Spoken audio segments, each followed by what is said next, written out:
Full number mesmo? Of é alias? Ah, ok, vamos contar uma cena. Ah, ok, alright. Esse número tá largo. Alright, vamos.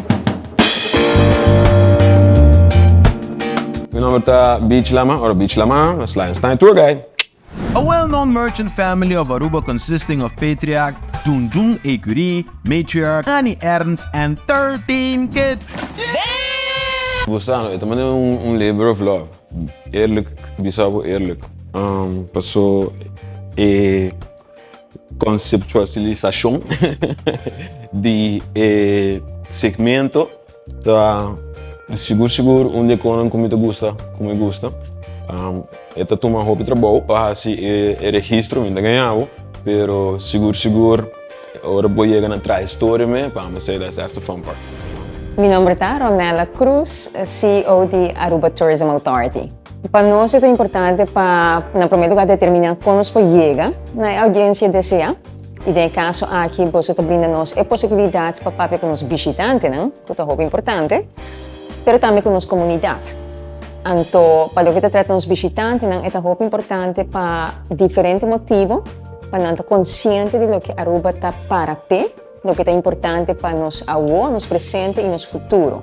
E mesmo coisa para as comunidades. Pois tremendo trabalho e para nós sempre é prazer para colaborar também com a indústria criativa, de produzir conteúdo que ajuda-nos a chegar na nos metas. Contrary to popular beliefs, rock stacking doesn't grant wishes and is not part of the Arubian culture. Building rock stacks can contribute to erosion and destabilization of the shoreline. Promover responsible tourism para nas comunidades é lógico sobre a responsabilidade de Aruba mais protegido, não está demandando somente de nos visitantes, mas está demandando de nas comunidades também. No final do dia, nós queremos para Aruba e seu turismo está duradouro para largo prazo.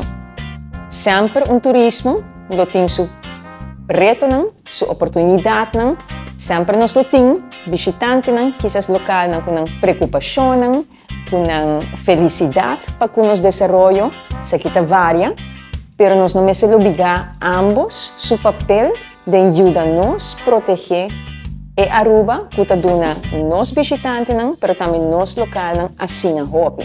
Well, ben ik season this last night tour guide, bobo expect hope mais segmento e hope mais informação tocante de coisas que quizás abo como local não está a e coisas que nós como local lo compartir com os visitantes.